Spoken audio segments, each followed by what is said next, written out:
Golden Valley Mayor Shep Harris has apologized for comments made earlier this month at a tense city council meeting. The day after that meeting, the interim police chief put in his 2-week notice and withdrew his name from consideration for the permanent chief job. To Chief Scott Nadeau, I apologize for any misunderstanding from my previous statement. My intention was not to malign your reputation, force you to resign, or withdraw from the search process. At that meeting on March 1st, the mayor said in public forum that he believed the search process for the city's next police chief had been negatively impacted by the department that he said has a toxic culture of racism. In the council comment portion of Tuesday night's meeting, the mayor apologized to several people, including the city council, the city manager, and the community. Unfortunately, there's a false narrative being told that you are either pro-police and against the racial justice work, or you are pro-racial justice work and anti-police. The situation is being painted as an either-or scenario when in fact it's the opposite. I believe it is a both-and situation.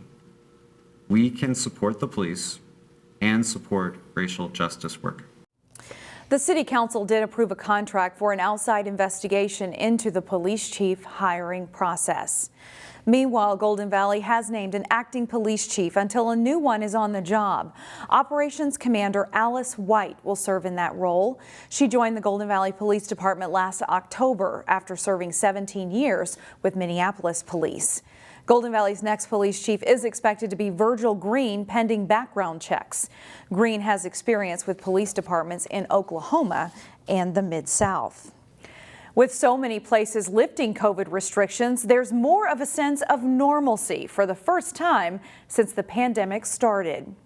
But that's not the case for many people with disabilities who relied on day programs that were shut down 2 years ago. As Delane Cleveland reports, wait lists are long to get into those programs as staffing issues persist. Hi, Chelsea. This is a special day for Chelsea Lucas.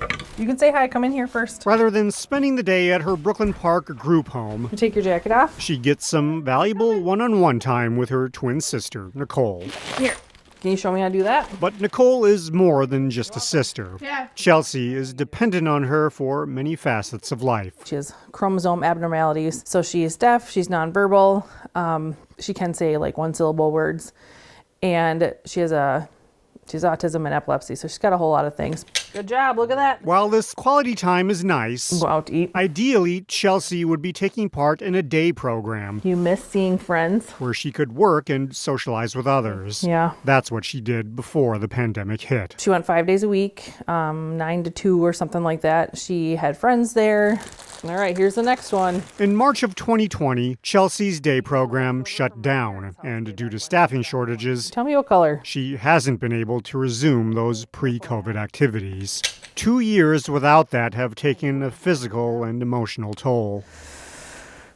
I mean, it's a constant struggle. I feel like she's just kind of existing in between my visits. I can certainly understand her frustrations. Bill Schultz is the president and CEO of Opportunity Partners, a nonprofit that provides day programs for people with disabilities. All right, let's see. Chelsea is on a waiting list to get into one of its programs, along with 400 other people. It's really The list is so long because Opportunity Partners has 80 open staffing positions. They're the lifeblood of our mission, where we support adults with intellectual and developmental disabilities.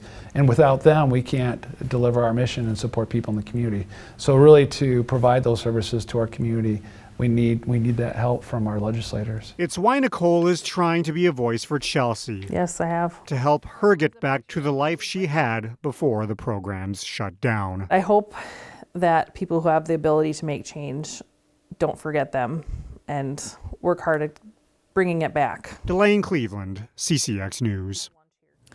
There are plans in the works to help traffic congestion near Meadowbrook Elementary in Golden Valley, especially during drop-off and pickup times. In 2018, the Hopkins School District purchased the Boy Scout building right off Highway 100 and Glenwood Avenue.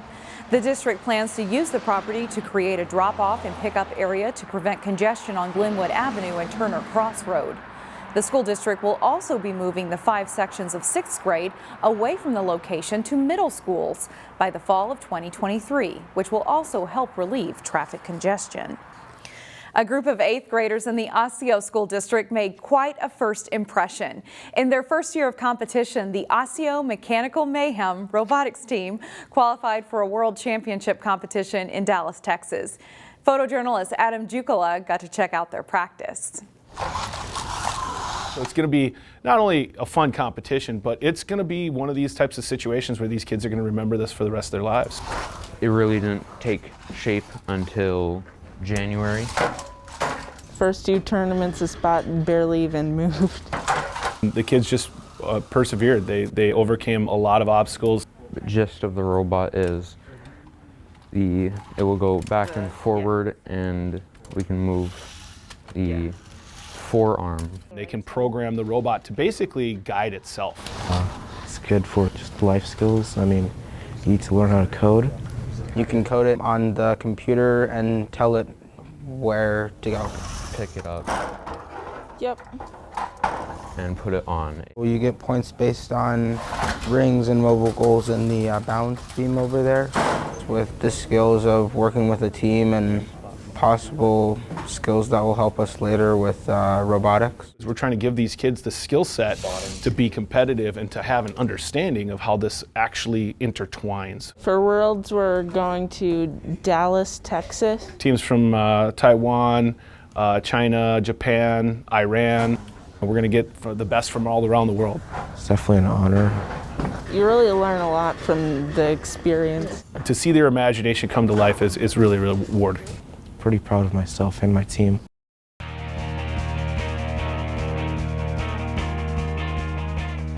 Hopkins and Lakeville North have been 2 of the best Class 4A girls basketball programs for 2 decades. Those 2 schools matched up Wednesday morning in the state tournament quarterfinals. Jay Wilcox has the highlights.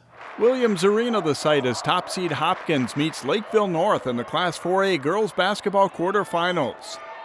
Taylor Woodson pops a jumper in transition as the Royals jump out to an early 4-0 lead on the Panthers. After a steal, Amaya Battle takes it coast to coast for the scoop layup plus the foul. Battle scores 13 total.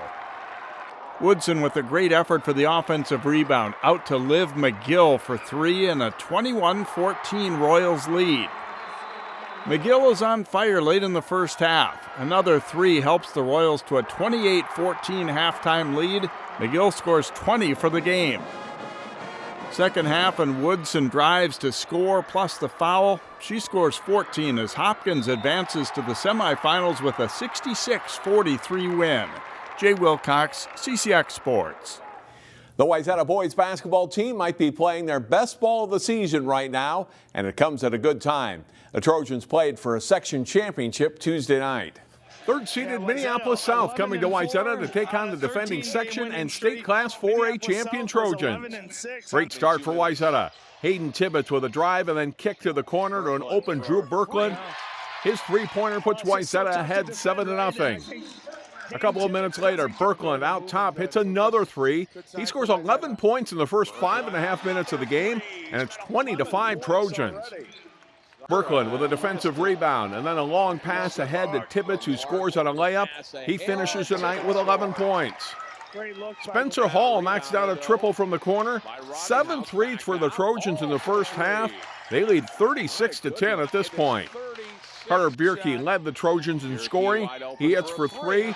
Wayzata builds a 41-21 halftime lead.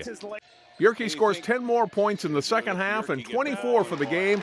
Wayzata rolls to a 77-55 win over South to advance to next week's state tournament. In Section 5 4A boys basketball, top seed Park Center was put to the test in the semifinals. Jason Malillo has the highlights. The Pirates hosting Mounds View in the Section 5 4A semis. Mustangs Kobe Kirk drives and hits the floater and is fouled. Ayuba Bethay knocks the ball loose, bringing James Spencer, and the big man rocks the rim for PC. Colby DeLuce strokes a baseline 3 for Mounds View. Braden Carrington answers right back with a triple for the Pirates. It's a hard-fought first half and a 1-point lead for the Bucks at the break. Leo Torbor spins and hits for PC early in the second half. There's no quitting the Mustangs, though. Ryan Edelman to Kirk for the hoop. Bethay finishes on the break for the basket and foul for Park Center. The senior is fantastic down the stretch. Carrington launches and hits from distance. Park Center up 7. Then it's Bethay's turn to cash in a money ball, and he does for a 63-55 PC lead. And the Pirates go on to win, advancing to the section final. Jason Melillo, CCX Sports. Second seed Osseo hosts 6th seed Spring Lake Park in the Section 5 4A boys basketball semifinals. Bernardo Moria with the drive and dish to Isaiah Johnson for the dunk, and Osseo leads 11-8, 16 for Johnson. Tyrese Waits zips it cross court, and Amoria knocks down a 3. Amoria scores 17 in the game. Waits muscles his way to the hoop and powers it up and in, plus the foul on his way to a 17-point night. Then it's Waits with the steal and breakaway jam, the first of 2 in a row like that for Waits. Louis Cardra is coming back off an injury, and he gets the dunk. Osseo rolls to a 76-55 win, and they get Park Center in the section final. Jay Wilcox, CCX Sports. Find more prep sports games and highlights at ccxmedia.org and follow us on social media.